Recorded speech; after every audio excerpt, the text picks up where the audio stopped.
in the Stone Podcast. What's up, guys? We have Zion Aguirre in the house. Palakpakan po natin in the set, everyone. Hello, Let's guys. Go. Salamat sa energy. Yes. Shout out to my new baby. Baby ko ngayon, si Mauno. Thank you guys for supporting us.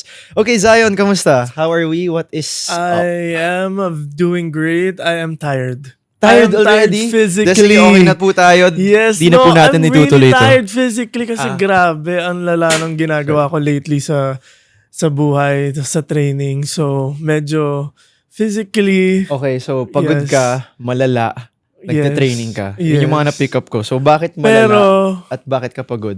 malala because I need to level up my game sa mga pinaggagawa ko. But anyway, that's on another day. Pero I am generally really happy right now and masaya lang ako sa mga pinaggagawa ko, lalo na sa music. You know, Real. this is what I really want in life. So yun, Sir. I'm really happy right now. Tired doesn't entirely mean you're sad. Yes, hindi naman. It could mean Hindi. that you're extremely Ito happy yung too. masayang pagod. Yan. Merong mga masasayang pagod, guys. So, nandun ako sa masayang pagod. Hindi yung drained or burnt out. Hindi naman yon. Basta pagod ako pero masaya. Privileged It's a ako privilege. enough to do the things that I love and be tired of it. Wow! Okay. Nakita sa TikTok. Sorry, reference kasi No, yun. that's yeah. true. Pero totoo yun. Yeah. And it's a privilege to be doing something that you love. Yes. And be tired because of Because of it, yes. Yeah. Okay, so you mentioned you had trainings and you're physically tired. Yes. Why is that? We know that you're doing music, it. Yes. but what's been going on? Well, sa mga hindi nakakaalam, I'm also a tennis player who's competing professionally dito sa Philippines and merong mga susunod-sunod na mga tournaments kasi right now dito sa Philippines na kailangan paghandaan. So I'm preparing for those tournaments right now. And ayun, and also at the same time kahit walang tournaments, parang hindi ko na kayang hindi rin maglaro or mag-train ng tennis. It's so therapeutic for me. May intindihan niya ng mga tennis players out there also. No, for real, yeah. Especially with Miss Alex Ayala gaining so much traction Yes, ang dami na ngayong naglalaro din and Yeah. nag-start na maglaro ngayon ng tennis. Yeah. So, yun. now. Okay, so let's talk about that journey because I'm super curious. Nagte-tennis ka dati pa talaga as a kid? Since I was 11 years old. Tapos Okay. nag-start na ako mag-compete ng 12 years old. Okay. Yes. And then 12 to 15 or 16 years old. Basta 15 or 16 years old yung last ko talaga na malaking stint ng laban sa tennis. Which Anong was level? Sa US Oh, siya. you played in the US. Sa Missouri. And I Missouri. won bronze sa Team Philippines yun, yung time na yun. So, yun. Congrats. Yeah, thank you. Belated. Belated so, wait, congratulations. so you started tennis at 11. Bakit ka nag-tennis? Well, sa village namin may tennis court eh. And You, then- you grew up here or born and raised here in the Okay. Philippines. So may court kami sa village and parang may nag-aya lang. And then Start. parang out of that group of friends na nasa village, parang ako lang ata yung yung nagseryoso sa tennis that time. So yun, medyo masaya pala kasi talaga mag-tennis na hindi ko siya kayang hindi gawin before. so naging varsity ka Naging sa varsity school? din ako sa school. Where did you go to school? High school, nag-varsity din ako back sa Cavite. And then college, nagkaroon ako ng stint. I qualified for a national tournament din ng mga state universities. So, ayun. Yun yung mga ginawa ko before. So until this day, hindi ka tumigil mag-ensayo for tennis? Well, okay, nag-stop ako 11 years. Wait. So you started at 11 hanggang 16. May Tapos- computation atang magaganap. From 16 years old, 11 years ka nagpahinga. Yes. Tapos bumalik ka lang recently, which Bumalik ako anong- 2024. 2 years ago lang. And I cried, guys. I cried. Bakit? Kasi umiyak ako kasi hindi na ako ganun kagaling Oh. nung time na yon. Parang, wow, hindi ako ito. Hindi Oh. ako to. Parang ganun. 10 years ba naman kasi, Yeah, di ba? mahirap siya. So, nung time na yon talagang nagpursige ako. Wow, na makabalik agad. Pagbalik ko, sumali agad ako ng tournament. Wala akong pake kung magmukha akong Di labas engot kalawang doon lang, sa okay ano. lang. Yes, yeah. So, ayun, right now, I feel like I'm getting my groove back. So, Yeah. yeah. Balik condition. Yes, no? yes. Pero bakit ka bumalik? Bakit mo siya binalikan? Damn. Yes, sir. Kasama yun.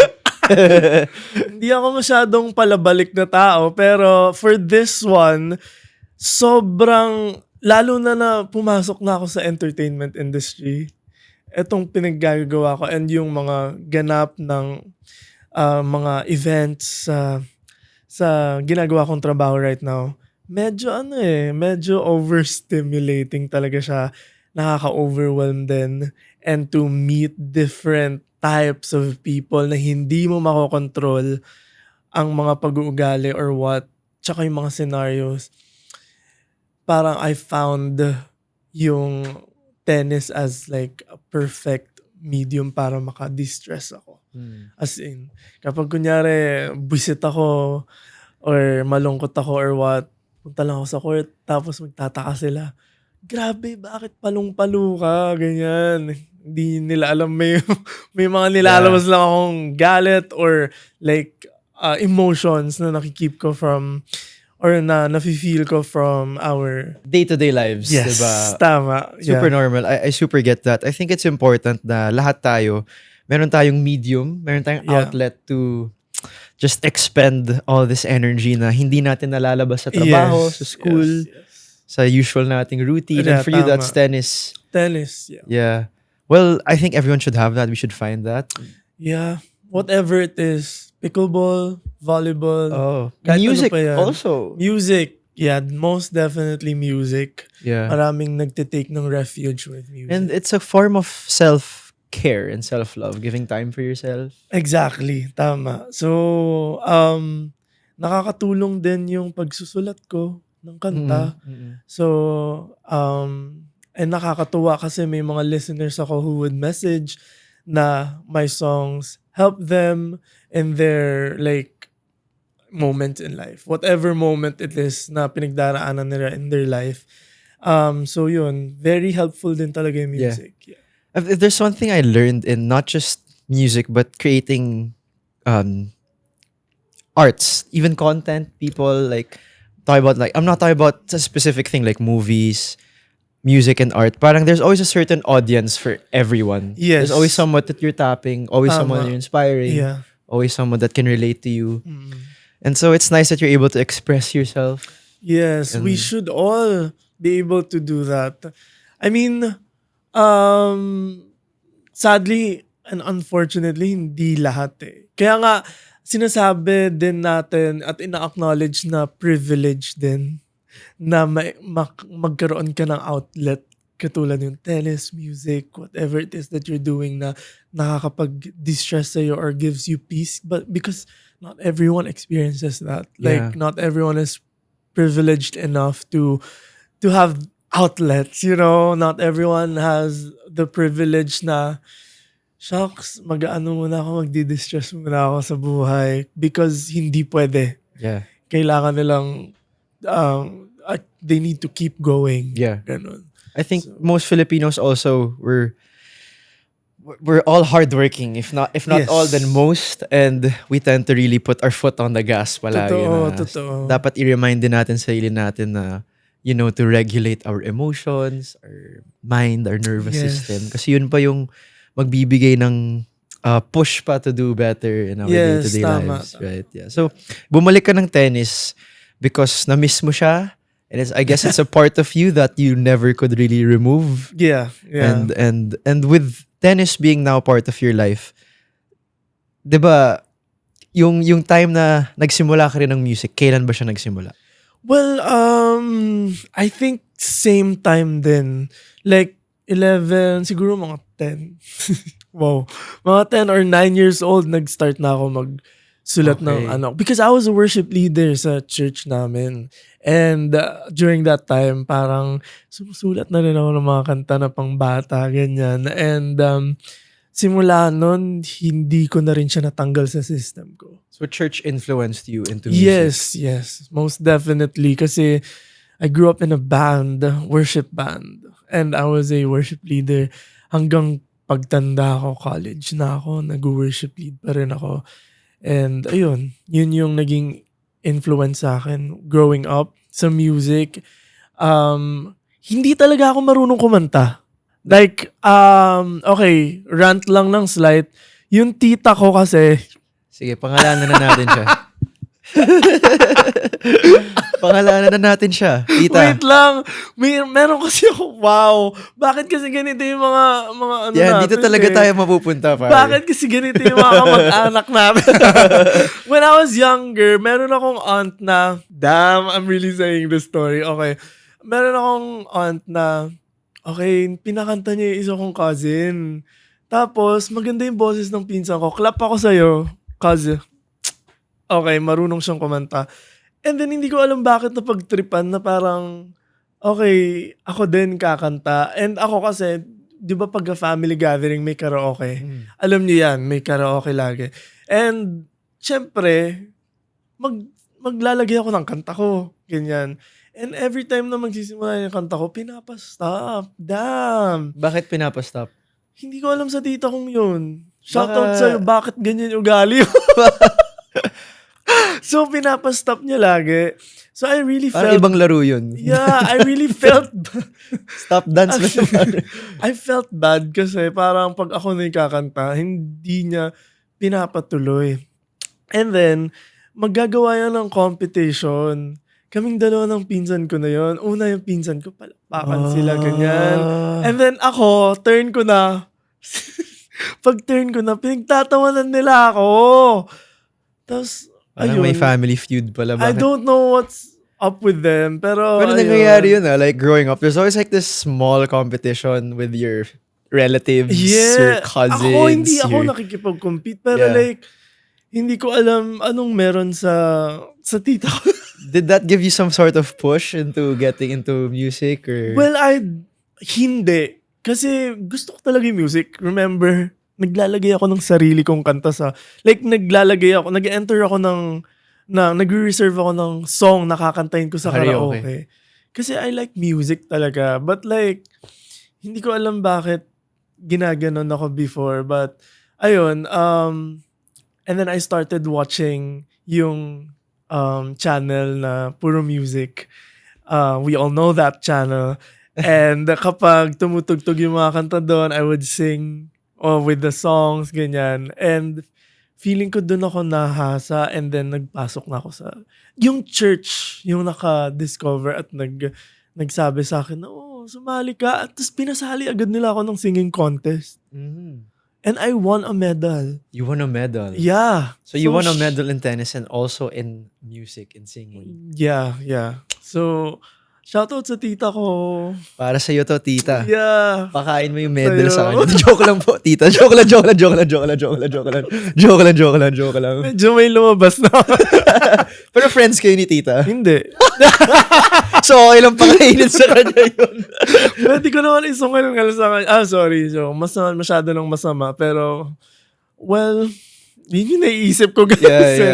Yeah. Well, but we all experience some type of these types of things in family gatherings and family functions. Hindi ko nga alam na masasabi ko yung dito. Yeah. But that's reality. Not everyone will be Yeah. rooting for you, right? Yeah. In this Marami rin makaka-relate niyan kasi nakikita ko sa TikTok ang dami talagang or online ang dami talagang nagre-rant din about their relatives na parang damn, ang daming issue or what sa Yeah. kanila about their bodies, about yung pagkakaroon ng jowa, bakit wala ka pang jowa, bakit hindi ka pa kinakasal, ang dami. Yeah. So, marami rin makaka-relate. So, I think it's a generational thing. Gen Zs are good at understanding, huh? So wow. Diba? Thank you Gen guys Z ka for ba? understanding. Yeah, Gen Z pa. tayo. Okay. Okay, so you won a medal in singing, you did music.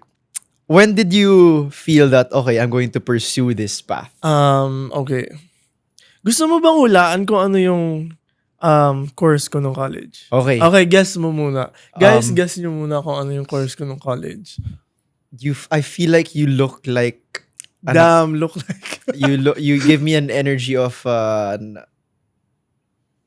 hotel HRM.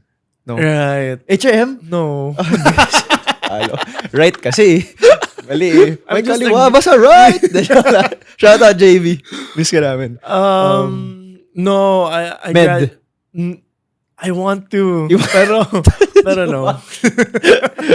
Environmental science. Ooh. So yun yung course ko. And then nung natapos ko na siya, naging researcher ako. Wow. Researcher. Scientific researcher. And then sabi ko parang, damn, gusto ko talaga mag-music. Wait, researcher as in like as work? Yes. That was your first job? Wildlife research. Nag-volunteer din ako. So you did tennis and then you did church at the same time with music. Yes. And then you went to college for environmental science. Yes. Yeah. After college, nag-work ka as a researcher. Researcher. Madami din ako naging work, guys. Besides that, ano pa naging work mo? Naging content writer din ako. Ano ba to? Application. Bro, Sa mga nanonood dyan. you're here to inspire. Okay, email me.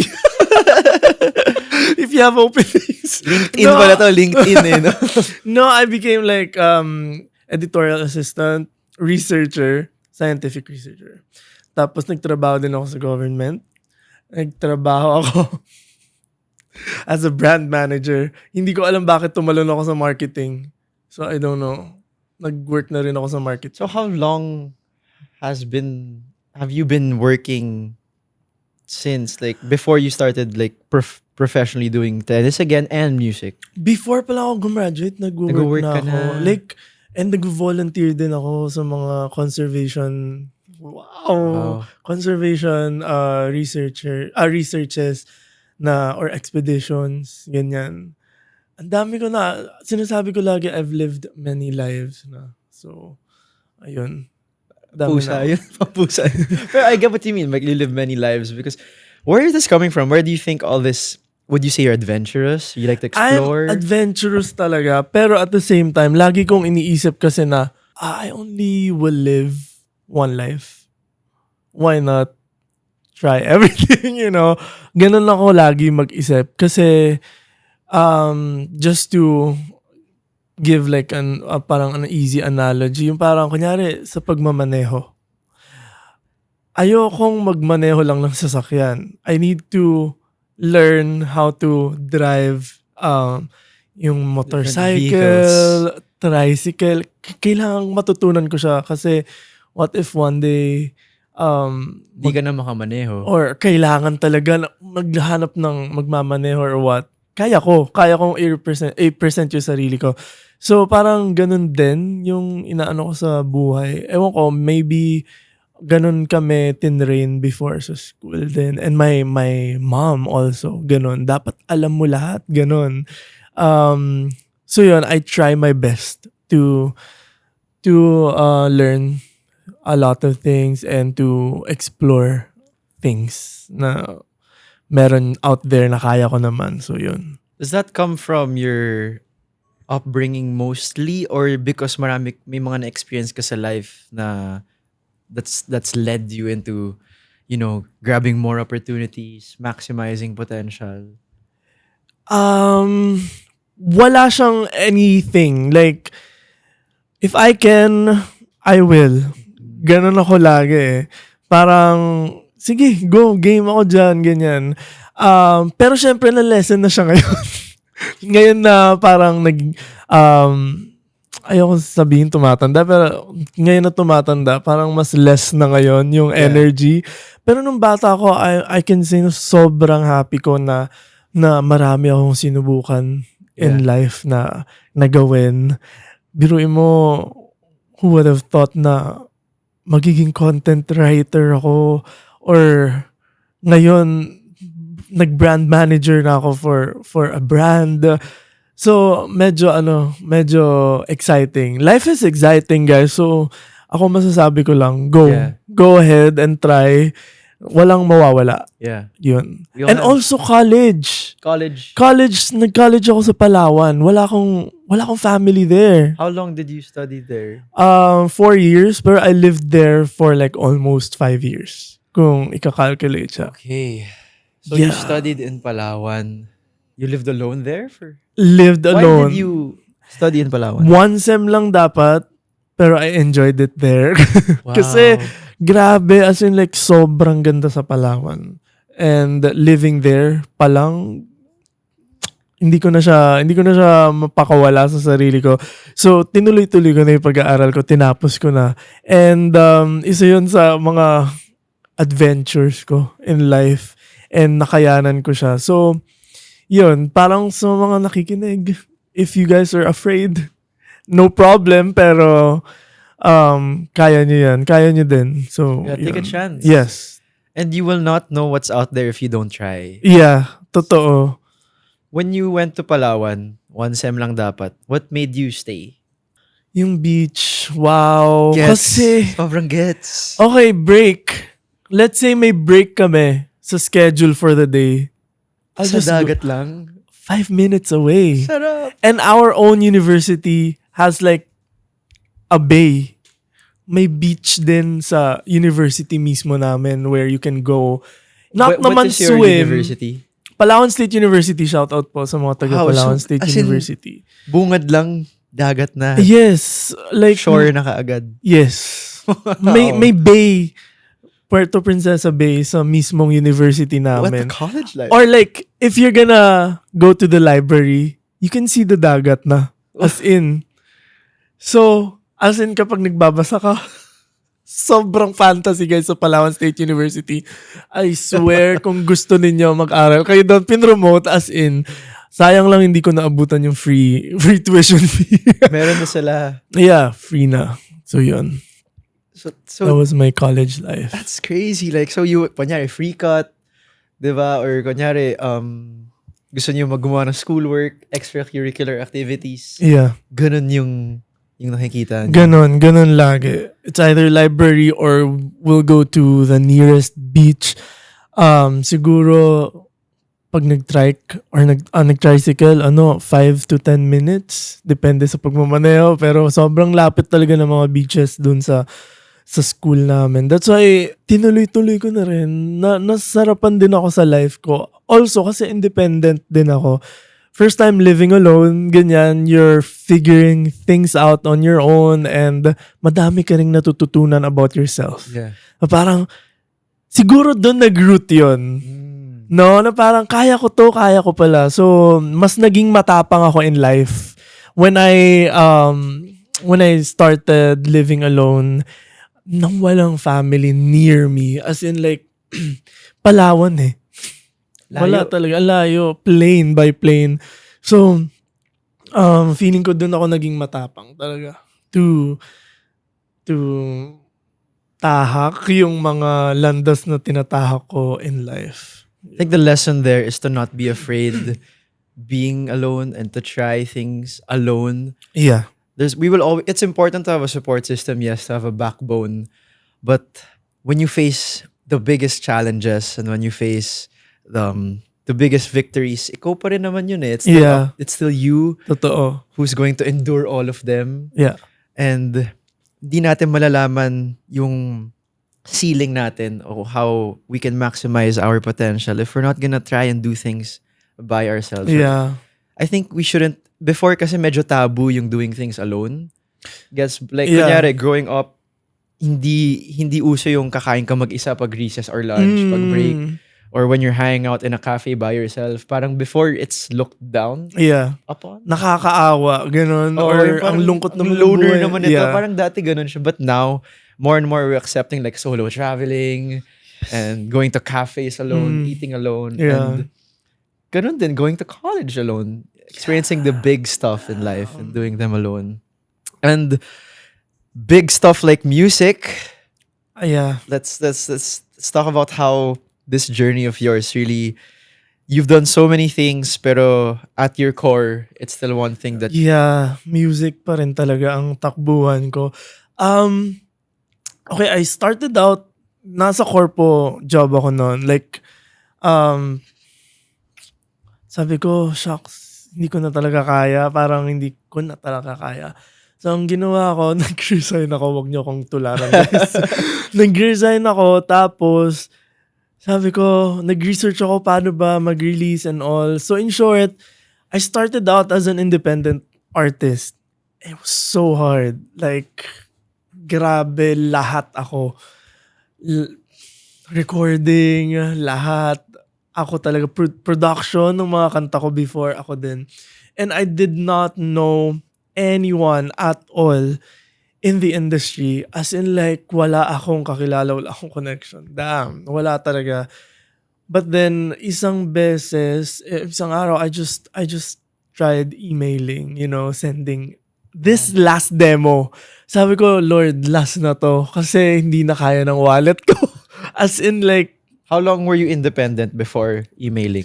siguro 2 years. 2 years ka independent. 2 years ako independent artist. And, ang lala. Ang Saan mo hirap. linalabas yung music mo nun?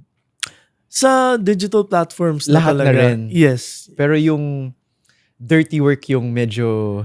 Yun talaga. And Hirap na also, i-juggle. kailangan mo maglabas ng own money mo. Ang hirap pa nun kasi dapat, pagka ganon, dapat may listeners ka na para hindi masyadong delikado Medyo yung... monetized. na Yes, medyo monetized. Nung time na yun, zero. As in, wala.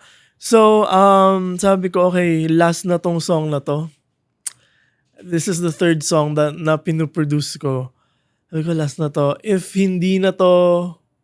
wala, then stop na ako. So, I tried sending this demo sa dalawang labels. May isang label na nag-respond, which is Tertiary Records. Tertiary Records responded. Shoutout kay Devin Lopez. I love you so much, Devin. Na tinatawag kong Sir Devin, pero ayaw niyang tawagin ko siyang Sir Devin. Pero shoutout kay Devin because he's the first person that ever believed in me. As in like, hindi ko alam kung saan ako pupulutin siguro kung hindi niya nagustuhan yung song ko, which is Promise, guys. So, yun yung unang song. And doon nag-start na magkaroon ako ng label and ma-release sa kanila yung song ko na yun. Pero hindi pa ako signed with them. What year was this? 2019, if I'm not mistaken. 2019 to. And then, I had this next demo. Fast forward, next demo na. So, nagustuhan din ni Devin. So, i-release na siya. This year, what year is this? 2020 na to. Okay, just a year after. Yes, a year after. Tapos, I was just bored.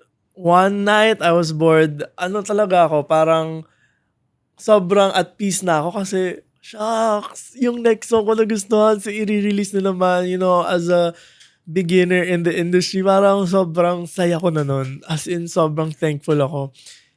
And then, sabi ng friend ko, huy, private, may TikTok account kasi ako doon, private siya. Tapos, nag-upload ako, pero private lang. Tapos sabi nila, uy, public mo kasi nakakatuwa yung videos mo. So, one night, pinublic ko yung account ko. And then, I joined a trend. And then, that's it. Tapos, the next day, nagulat na lang ako, nag-viral na. Tapos, dun na nag-start na, nag-viral na yung videos ko nung pandemic. I will never forget, October 3, 2020. Dun na nag-start na, like, ma-legitimize yung pagpasok ko sa industry at makilala ako ng mga tao sa mga contents ko. So, yun. Tapos, nakita ng label. Ang branding nung time na yun ng Tertiary is talagang Western, Kinabahan ako kasi yung mga contents ko, guys. Alam nyo yan.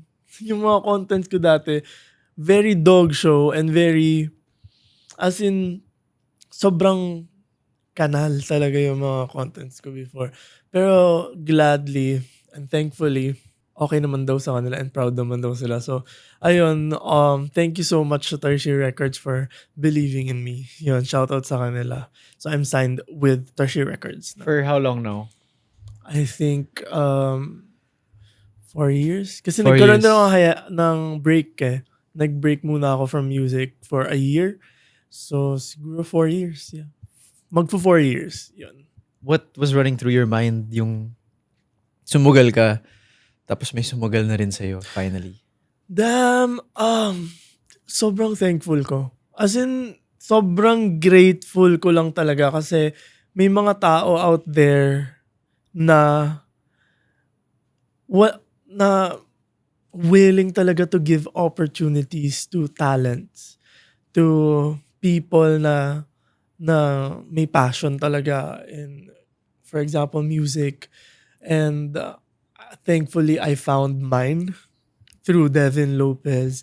And sobrang pinanghawakan ko yun. Sobrang grateful ako and gusto kong ingatan talaga at gusto ko someday maging prolific na yung tiwala na binigay sa akin ng mga nagtiwala sa akin before. Also my followers also who believes in me, listeners who listens to my songs. So yun. So kaya ako nandito, nag-iikot po tayo talaga ng mga pinaghihirapan natin itong mga bagay na to. Yes. Yeah. Well, you're here because it's been high time and finally, Yeah. you're putting out music and so much more So much in more. line, of course. Yeah. Pero let's talk about your latest one, Mahiwaga. Mahiwaga. Mahiwaga. Itong song na to is probably one of the... Baka kasi magselos yung iba. Yeah, No, each song has its own. No, I mean, unique. it's my favorite right now. Right Okay. now. Currently. Currently, it's my favorite because sobrang nakakagulat. Di ba guys, sa mga nandito, napakinggan nyo na ba? Yeah, Yes, yeah. seriously. Napakinggan na ng mga tao dito guys, yung Mahiwaga. And very perfect siya for starting your day. Kasi sobrang good vibes talaga nung song. As in like, if you wanna smile, listen to Mahiwaga. As in, listen to Mahiwaga. Even bago ka siguro matulog or road trip, ganun siya. As in, GV siya na song. Shower music din yun. Feel Yeah. good, May, yun yung yun yung goal ko. And may nag-send sa akin ng video. Ng shower? De, joke lang. Sorry. sorry.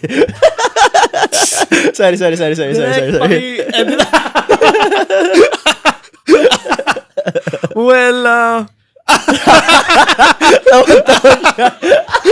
Baka yun kasi yung totoo eh. Wala na sabi si Zion. Nabigla siya na nawala yung composure niya, bro. Nawala. Okay. Going back. Going back to the start. Paano ko pag-uusapan yun, Hindi kasi baby? balik tayo. Sige, may nag-send sa shower nag-send- music siya, ganun. No. Sige, labas muna natin. Okay. Goal ko kasi yon na parang gawing sound trip sa shower. So may nag-send na habang hindi siya, okay? Habang like nakikita lang yung water. Like habang nag-shower, nagja-jam siya with sa it. song. Yeah. Sa Mahiwaga. So sabi ko talaga, wow, I think I made it. Yes, sir. Kasi sobrang for me, sobrang intimate nung shower. Like Parang kasama mo kasi. yes, oo. Gets Imagine naman. niyo guys, kung kayo yung singer at saka yung songwriter, biruin nyo, kinakantahan nyo yung tao habang naliligo. Totoo yun pa. Hindi lang naman kasi, di ba? Like, imagine all the other artists, we do that too as well. Kasi we also, everyone in the world showers, bro. Yeah. So parang, wow, I made it to your shower. So, ibig sabihin parang, Mahiwaga is that good. So, ayun. Isa yun sa mga goals ko. Marami pa akong goals, guys. Don't worry. I-update ko kayo. But anyway, so Mahiwaga is Why is it your favorite? kasi kinikilig ako for no reason at all. As in. And if ever man kiligin ako sa isang tao, yun na yung tumutugtog sa utak ko. As in like, I call these people my Mahiwagas then. So, hindi na siya happy crush, guys. Mahiwaga na siya for me. Kasi, lagi kong, mapapaisip ka, bakit a person can make you smile randomly? Like, or can make you feel things why. Parang wala siyang clear explanation, wala siyang anything at all, which is mahiwaga. And that's the meaning of mahiwaga talaga. Yung things that you cannot explain. And one of those things ay yung kilig na pinapadama sa'yo ng mga tao. Na nakakasalubong mo kapag tumatakbo ka ng 5K, may makakasalubong ka. Parang personal experience yun. Actually, yeah. So, marami dyan. Alam ko, wag nyong i-deny. Talagang marami sa inyo, marami sa atin na ang nakaka-experience ng ganong feeling. Yeah. But then, nung na-release na siya, medyo meron ding ibang naging meaning na yung song. Like, it's not just about a person anymore. It's an experience in general. Like, going to the beach, witnessing a really good sunset, pag sumahod. Oo, feel good yun. Pag Ikiligin ka nun. May nagsabi sa akin, ang mahiwaga para sa kanya ay pagka sumahod na siya, which is valid, guys. Valid. 100%. So, mahiwaga is becoming like a general feeling na talaga right now and term for things that make you smile. Yeah. Talaga. So, ayun, mahiwaga. That is mahiwaga for me. Yun. I think it's not just about a person, it's a feeling, it's a subjective feeling ng isang tao. Exactly. Kung ano nagbibigay ng saya o kilig. Yeah. Nakakakilig naman talagang sumahod, guys. Isa pa yun. Yeah. Okay, sorry. Tanda ko yung kanina natin pinag-usapan. Okay. Tinatry ko mag-move on. Okay, so, mahiwaga because, bakit mahiwaga yung title? Nahirapan ka ba gawin yung title na yun? No naman. As in like, that's the first word that came out of my mouth when I was writing the song. Kasi, quick story, nagawa ko yung song, bored lang ako, and if you're gonna listen to my discography, sobrang daming sad songs, parang hugot or what. So I was just in the kitchen, I was really bored. Sabi ko, shucks, gusto ko gumawa ng kanta na nakakakilig naman, yung mapapangiti naman ako. And this is the song that I wrote, Mahiwaga. And yun yung first word na lumabas sa bibig ko when I was like trying to figure out the melody, ganyan. And yun nga, just like what I've said, mahiwaga because you cannot explain the feeling eh. Why do I like this person? Like, bakit ko pa ito gusto? Merong ganun eh. Parang kahit hindi mo naman siguro type, bakit gusto mo yung tao na yun? Or kahit type mo, bakit siya nagpapangiti sa'yo or bakit siya nagbibigay sa'yo ng sobrang overwhelming joy. So I think that for me is mahiwaga talaga. Parang it's something that you cannot explain. Yeah. So it's something that is mahiwaga. Yeah. So yun. And these experiences, you should treasure. They should be cherished because yes, not totoo. all mahiwaga things in life are forever. Yeah. So when they happen to you, diba? Ikaw ba, pag may mga times that you should indulge or you can indulge in anything romantic, ano yung perspective mo na dahil na-meet mo yung mahiwaga? Are you gonna jump into it? Or are you the type to be guarded and to not? Damn, what a question. Okay. Kasi, di ba, mahiwaga is superficial. Yeah. Yun yung una mong mga naramdaman at na-experience. Well, ako kasi, I'm a very shy person. And, okay, mag-story time na lang ako. Sige. Nakwento ko to kanina sa team, sa likod na nanonood ngayon, na hindi ko alam bakit. Hindi ko po alam bakit. Kasi ako yung type na tao na bahay lang, tennis court, or studio, or promo. Ganyan lang ako. Yun lang yung life ko. And I'm really, really happy with that. And lately, hindi ko alam, biglang nagsastart ng magreto sa akin yung iba kong friends. Which is like, first time kong na-experience. So, I'm so bewildered talaga kung anong nangyayari. Tas, at first parang sabi ko, shucks, nakakahiya. Fun din pala siya.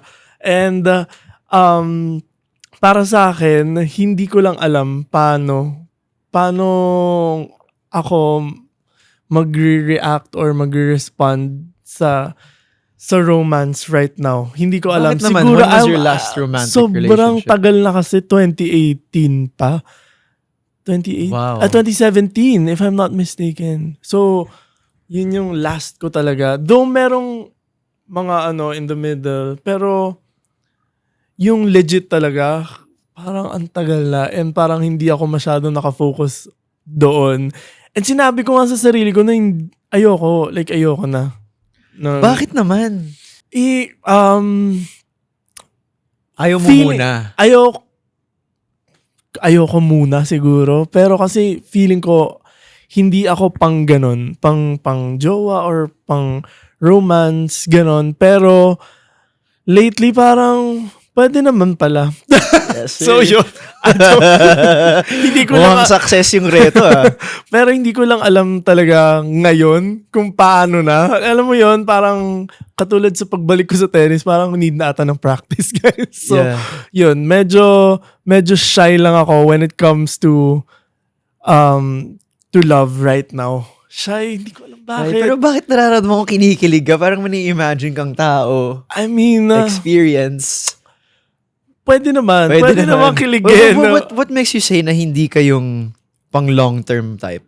Hindi naman long term, pero like yung magka-jowa talaga. Like, feeling ko, wala akong, You're not the relationship baka type. ako yung hindi makapagbigay ng effort, ng time na needed. Bakit Because I'm naman? really focused right now sa mga pinagagawa ko. Which is like, sobrang busy na ako sa mga ginagawa ko right now in life, na baka takot lang ako na, alam mo yan, hindi ako makapag full on when it comes to that, and I don't wanna hurt people.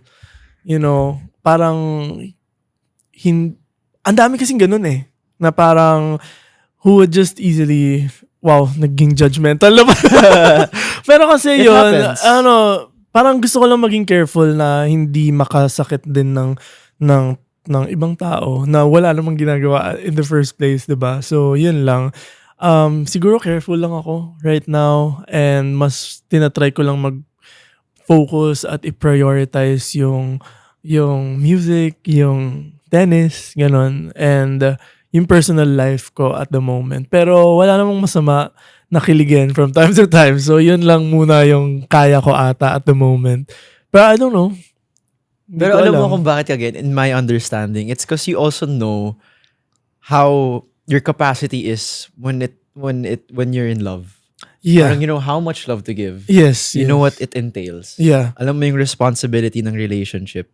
And because you understand that duty and everything that comes with it, parang ayaw mo muna kasi you don't wanna let someone down. Yes. Ayoko. Yeah. Ayoko talaga Considering the makasakit. trajectory that you're in. And these are Yeah. the things that people should think about before jumping into anything Exactly. serious. Parang, for me kasi, kasi feelings yun ng tao It will change a person.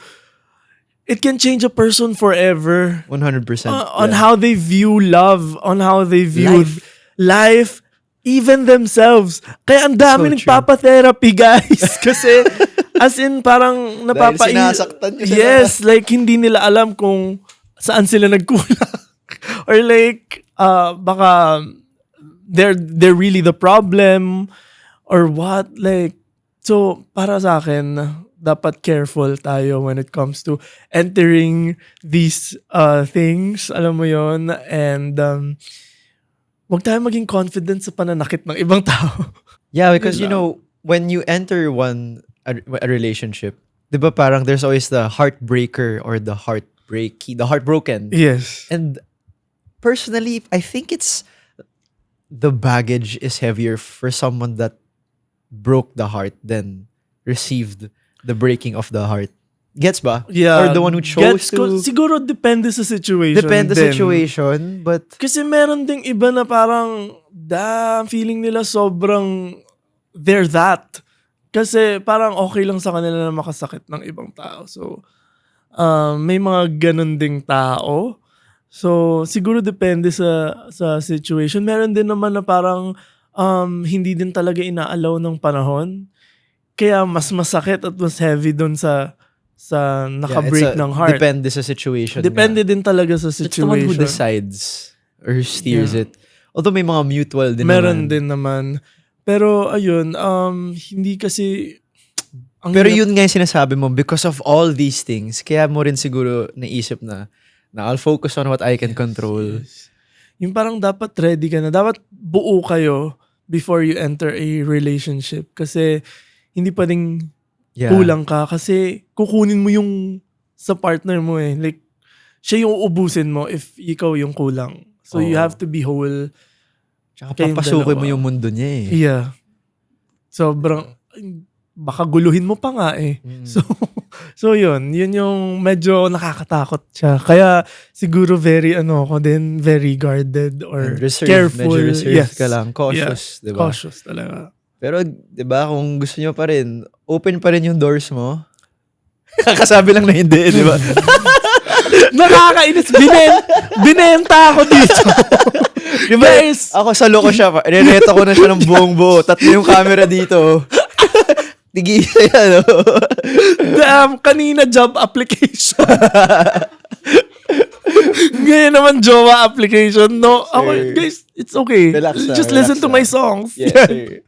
Okay, so, Mahiwaga, what else do you have moving forward? Ano pa yung, anything in line that we can, Well, look guys, forward to? sa mga nakikinig na nito, as in like, please do support my songs kasi Mahiwaga is like isa sa mga kasama sa isang body of work na ginagawa ko ngayon. oh, And we're trying to finish it and really perfect the sounds of this body of work that we Plural. are doing right now. And ayun, as in guys, exciting talaga siya. And the story, before kasi kapag nagre-release ako, very very random. You know, walang journey. Hindi ko natitake yung mga listeners ko siguro sa isang journey. But now, sobrang lala. As in like, ang ganda ng journey ng mga releases ko and yung body of work na ginagawa namin right now. So yun. yeah. Good luck to you. And Thank you more so much. power. Do you have anything upcoming that we can attend to or... Well, abangan nyo na lang kapag nag-post ako guys sa Instagram ko, Zion Aguirre 03. So just lagi naman ako nagpo-post doon or sa social media ng Tertiary Records din, nandun din yung mga announcements. Meron akong gig, pero hindi ko alam kung pwede kasing sabihin yon. Pero anyway, yon. Basta abangan nyo na lang guys sa social media accounts ko. I-follow nyo na rin ako doon. And sa Spotify, most especially sa Spotify. Yes, sir. Congratulations. Thank you so Maraming much. Salamat sa oras mo, Zion. We've known each other for a while. Yes, yeah. A little post-pandemic. Yeah, a Post-pandemic. little post-pandemic. And mahaba pa buhok niya nun. Mahaba, di ba? Hindi, Or kakagupit hindi. mo lang nun? Kakagupit ko lang nun mo ng hair. Oo, kakagupit Yeah. lang yan nun. Si kasi siya eh. Alam nyo na, ayaw mo natin ng Yeah, branding wag na, yan. guys. Tapos na tayo doon. Wag na natin balikan. Just keep it in your hearts.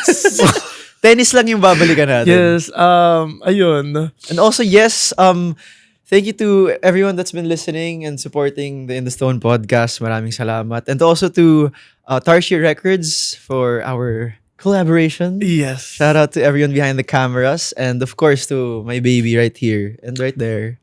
Mauno, thank you guys for supporting us as well. Okay, so for Zion and everyone behind the cameras and Crossroads, this is the In the Stone podcast. My name is Bailey. So we'll see you in the next one. Bye, Mahiwaga. Bye. This is Crossroads Media.